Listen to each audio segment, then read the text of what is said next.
Under the blazing sun, the desert stretched endlessly, its vast expanse painted in shades of rust and gold. Heat waves shimmered above the cracked earth, and the sky was an unforgiving sheet of white blue empty of mercy. Every breath carried the sting of dust, and every shadow promised only a brief escape from the fire overhead. It was a land that devoured the weak, a place where the strong survived only if they respected its silence. And in that silence the cowboy rode, his hat pulled low, reins loose in his weathered hands, eyes fixed on the horizon as if the world had nothing new to offer him. He had lived long enough under the sun to know its moods. He had seen men driven mad by thirst, horses collapse beneath the weight of heat, and families vanish into the desert without leaving so much as a trail. He carried with him no illusions. Life was hard, cruel even, but he kept riding, kept living, because stopping meant surrender. For years he had lived alone, his only companions the cattle on his ranch, the whisper of wind across the plains, and the memories of faces long gone. Loneliness had carved itself into his soul like the dry riverbeds that cut through the land, deep and permanent. On that particular day the air felt different, heavy with a strange tension. His horse shifted uneasily as they crossed a narrow gulch where the earth crumbled under the weight of hooves. That was when he saw her. At first she was nothing more than a dark shape sprawled near a dry creek bed, a scrap of life against the indifferent land. His instinct was to ride on, for in these parts danger often dressed itself as helplessness. Yet something pulled at him. An old code, perhaps, or a stubborn flicker of humanity he thought the desert had burned away. He slowed his horse, scanning the horizon for ambush. Nothing stirred but the wind. With a cautious hand he dismounted, boots crunching on the brittle earth. As he drew closer he saw it was a child. A girl, maybe 12 or 13, her face streaked with dust, lips cracked from thirst. Her small frame looked more like a bundle of bones wrapped in torn cloth. The patterns on her dress, though faded, carried the unmistakable marks of Apache weaving. The cowboy crouched beside her, touching her shoulder gently. She flinched, her eyelids fluttering open, and in her eyes burned both fear and defiance. They were dark, sharp eyes, too fierce for one so young. She tried to speak, but no sound came. Only the rasp of air from a throat that had been too long without water. The cowboy reached for his canteen, tilting it slowly to her lips. She hesitated, staring at him as if weighing his soul, then drank greedily, drops running down her chin. "You'll choke if you take too much," he murmured, steadying the canteen. His voice was rough, unused to company, but gentle. She coughed, then gasped, and for the first time since he'd found her, her body seemed to remember life. He studied her quietly, wondering how she had come to be here. The desert did not forgive mistakes. An Apache girl alone was more than unusual. It was near impossible. Had she been abandoned? Had her family been attacked? Questions swirled in his mind, but none found answers. Her hands trembled as she pushed the canteen back to him, as though she owed him nothing and would not take more than she must. Pride, he thought. Even half dead, she held on to it. He respected that. He reached into his saddlebag and tore a strip from a piece of jerky, offering it to her. She stared at it as if it were poison, then snatched it and ate with small, cautious bites, never taking her eyes off him. "You're safe," he said, though he wasn't sure if she understood. Words weren't needed. The way she clutched the jerky told him she knew he wasn't her enemy, at least for now. As the sun dipped lower, he realized he couldn't leave her there. The desert would finish what hunger and thirst had started. Lifting her carefully, he set her on his horse, securing her in the saddle before mounting behind. She stiffened at his touch, her small frame rigid with distrust, but she did not resist. Together they rode toward his ranch, the only place he knew that could shelter her. The journey was slow, for she was weak, and the horse sensed her fragility. The cowboy said nothing, letting the rhythm of hooves and the cool evening breeze do the talking. Every so often she glanced back at him, her expression unreadable. She was not a child who would cry or beg. She was something fiercer, tempered by hardship. When they reached his cabin, the sky was bleeding into twilight, stars just beginning to pierce the veil. He carried her inside, setting her on the bed he rarely used. She looked small against the rough blankets, like a bird fallen from its nest. He lit a lamp, its glow softening the sharp lines of his weathered face, then set about preparing food, beans, cornbread, and more water. She ate in silence, each bite careful as though measuring how much she could trust the man before her. He didn't ask questions. Not yet. He knew trust was like fire in the desert, fragile, easily snuffed out, and hard to rekindle once lost. So he let her eat, let her breathe, let her body remember safety. Later, when her strength returned, maybe then she would speak. That night, as the coyotes sang in the distance and the wind rattled the shutters, the cowboy sat by the door, rifle across his lap. He didn't sleep. He listened to the girl's breathing. Shallow at first, then steadier until it drifted into the deep rhythm of exhausted slumber. For reasons he could not name, he felt a strange protectiveness toward her, as if fate had placed her in his path for a reason. He had lived alone for so long, and yet, in the silence of his cabin, the presence of another heartbeat felt right. When dawn came, he found her awake, sitting by the window, the first rays of sunlight catching in her hair. She looked at him, and though she said nothing, there was something in her eyes. Something that was not gratitude, not yet, but recognition. Recognition that their fates, for better or worse, had been tied together in the desert, and nothing would ever undo that bond. Days passed, and slowly, she regained her strength. She learned his routines, watching him work the land, mend fences, feed the animals. At first, she remained distant like a wild creature unwilling to be tamed. But over time, small cracks appeared in her walls. She began to help, fetching water, gathering wood, moving with a quiet grace that spoke of a life lived close to the earth. Still, she never spoke of where she came from, never uttered a single word about her family. One evening, as the sun bled red across the horizon, she approached him with something in her hand. It was a small wooden carving of a feather. Simple but carefully made, clearly crafted long before he found her. She pressed it into his palm, her fingers lingering for a brief moment before pulling away. No words passed between them, but the gesture spoke louder than any language. It was a gift, a promise, and perhaps a goodbye. The next morning when he rose, she was gone. No tracks, no sign of struggle, just absence. The bed was neatly folded, and on the table where the lamp burned each night, she had left his canteen polished clean. The cowboy searched for hours, then days, but the desert offered no answers. All he had was the carved feather resting in his palm, light as air but heavy with meaning. He told himself she had returned to her people, that she was safe, that fate had only borrowed her from him for a short while, but deep down a part of him wondered if he would ever see her again. And so he went on living, the feather always beside him, a reminder that even in the cruelest of deserts, sometimes life gave you a reason to remember. Sometimes it gave you someone worth carrying in your heart, even if they were gone. The cowboy never forgot that morning when he woke to find the bed empty and the Apache girl gone. He told himself she was safer with her own people, that the desert would guide her back to where she belonged. But deep inside he knew the truth. She had left without a word because words were never her way. The feather she carved was all he had left of her, light in his palm yet heavy with meaning, a reminder that even a hardened man could stumble upon something fragile and precious, and then lose it. Life on the frontier had taught him to bury loss quickly, but this one stayed with him, lingering like a shadow that never quite left. Years passed, each one marked by the same rhythms of ranch life. He rose with the sun, tended his cattle, fixed his fences, and fought the endless battle against dust, drought, and predators. His hands grew rougher, his hair streaked with gray, and the lines on his face deepened, etched by sun and solitude. Yet every night when he sat by the fire, he would see the carved feather on his bedside table. He never tucked it away. He never forgot. The ranch was a lonely place, but he had chosen that life long ago. There had been offers, neighbors asking him to come into town more often, the saloon keeper's wife trying to introduce him to widows who might fill his house with warmth. But he always declined. Something in him felt tethered, not to a woman in town, but to the memory of a girl who had vanished into the desert. It wasn't love, not in the way people understood it.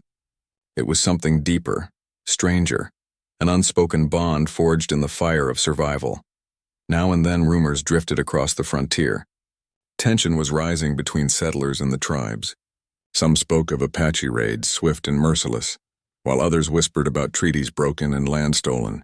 The cowboy never joined in those talks. He had no hatred for the Apache. He had seen enough of the world to know that most blood spilled was born of pride and greed, not justice. And yet when he heard their name, his thoughts always went back to her. Was she alive? Had she grown strong, Fee? The cowboy said nothing, only listened. His heart pounded in his chest, though he betrayed no sign. Could it be her? Could the girl he saved have grown into such a woman, strong enough to lead warriors into battle? He finished his drink in silence, rode back to his ranch, and sat by the fire long into the night. He wanted to believe it was her, but belief was dangerous. Hope was dangerous. Still, he could not chase the thought away. More years passed. The land changed. New settlers came, building homes where open prairie once lay. The railroad stretched its iron veins across the plains, bringing with it noise, smoke, and strangers. The cowboy kept to his ranch, resisting the pull of progress. He had no place among the crowded towns or bustling trains. His place was here, under the open sky, where silence spoke louder than words. But the world refused to leave him untouched. One spring morning, soldiers rode through, their uniforms dusty, their faces drawn. They stopped at his ranch, asking questions about Apache sightings, about raids, about signs of movement in the hills. The cowboy offered little. He was no informer. He gave them water, nodded at their words, and watched them ride away. Yet deep down, unease stirred in him. Conflict was coming. He could feel it, as sure as he could feel the shift of the wind before a storm. And always behind that unease was the thought of her. 15 years had passed since he first found her near death in the desert.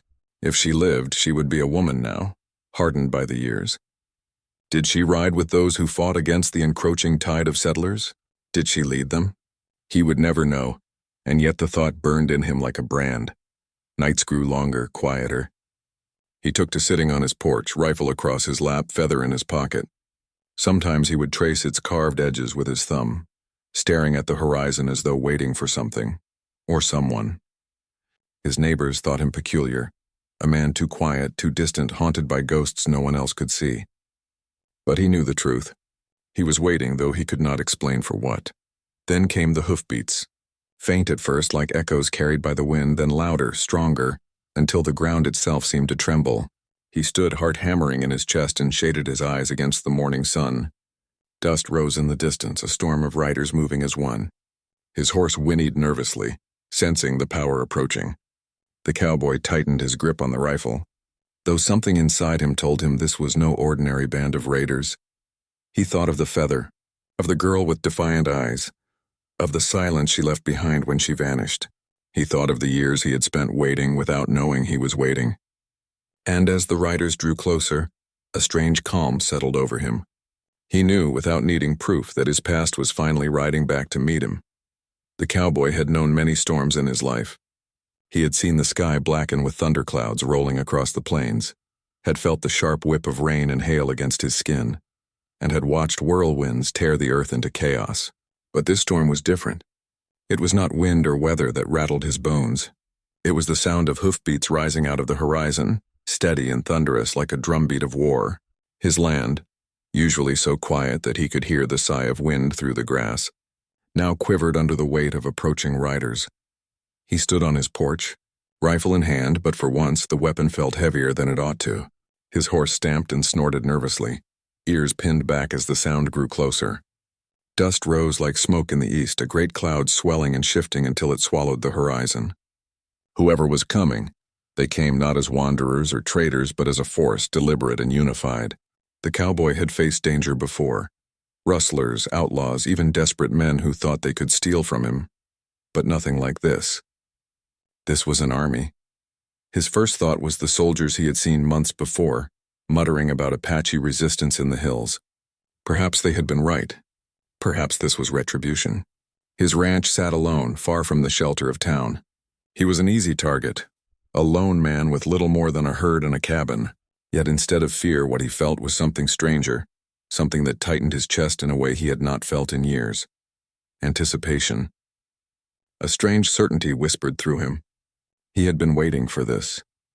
The riders crested a ridge, their silhouettes black against the searing sun. As they came into view, the cowboy saw them clearly. Warriors on horseback, bodies painted in red and black, feathers streaming in the wind, their faces carved with the stern, unflinching resolve of people who had survived too much to be broken. They rode with purpose, their formation tight, their presence commanding. Dust swirled around them like a cloak, and the air itself seemed to tremble at their approach. The cowboy stepped off the porch, boots crunching on dry earth. He stood tall, rifle cradled loosely but ready. His heartbeat quickened, yet his eyes were steady, fixed on the front of the column. There, riding at its head, was a figure unlike the rest. A woman sat astride a dark stallion, her posture upright, her presence radiating authority. She wore buckskin dyed deep brown, decorated with beads that shimmered even in the dusty air. A necklace of carved bone rested against her chest. Her hair, long and black, streamed behind her, braided with feathers and strips of leather. And her eyes, those eyes struck him harder than the sight of the entire army. He knew them. 15 years had passed, yet he would never forget. He had seen them once in the dry creek bed, fierce even in weakness, defiant even in fear. They were sharper now, older, seasoned by the weight of years and battles fought, but the soul behind them was the same. It was her, the girl he had carried from the desert, the girl who had vanished at dawn, leaving him only a feather. But she was no girl now.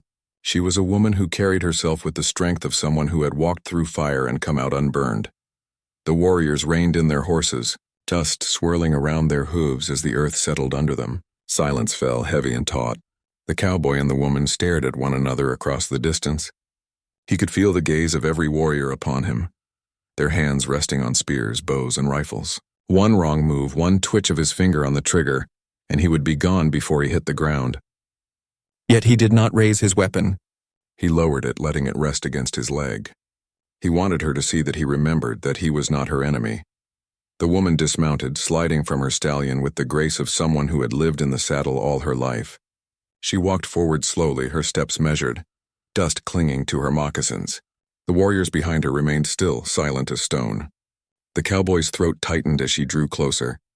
He could see now the faint scar along her cheek, just as the trader had described. It traced her face like a mark of fire, but it did not diminish her beauty. It added to it, a testament to survival. When she stopped a few feet from him, the world seemed to hold its breath. The cowboy's heart pounded so hard he could hear it in his ears. He wanted to speak, but words tangled in his chest. She was the first to break the silence. Her voice was low, steady, carrying the weight of command. Yet beneath it there was something softer, something only he could hear. "You gave me water when the desert wanted me dead." The cowboy swallowed, his voice rough with years of disuse. "And you left me a feather." A flicker of something passed through her eyes. Surprise, perhaps, or the memory of a time long buried. For a heartbeat, she looked less like the warrior she had become, and more like the girl he had carried to safety. Fragile yet unbroken, she reached into the pouch at her side and drew something out. When she opened her hand, the cowboy's breath caught. It was a feather, carved wood, worn smooth by years of touch. Its edges polished as though it had been kept close, guarded carefully. She stepped forward and placed it in his palm, her fingers brushing his skin with the faintest of touches. Her eyes locked onto his, and she spoke again, her voice softer now. "I never forgot." Behind her, the warriors bowed their heads in unison, a gesture of respect not for him but for her, for the bond she had chosen to acknowledge. The cowboy understood then. He had not just saved a girl all those years ago.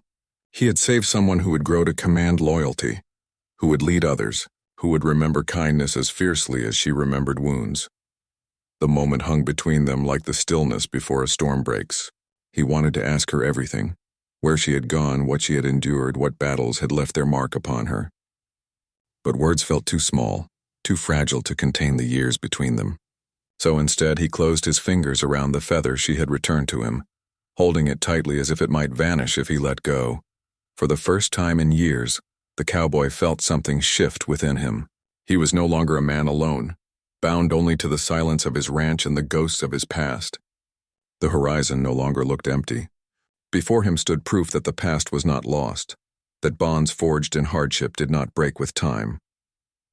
The woman stepped back, lifting her chin, her eyes still fixed on his. The warriors behind her remained silent, awaiting her command. The cowboy knew their presence meant something greater than a visit, something tied to the land, the people, the inevitable clash between settlers and tribes. But in that moment, none of it mattered. What mattered was that after 15 long years, the girl he had once saved had returned, not alone, not fragile, but powerful, surrounded by those who would follow her anywhere. And as the sun dipped low, casting long shadows across the land, The cowboy realized that fate had circled back to him.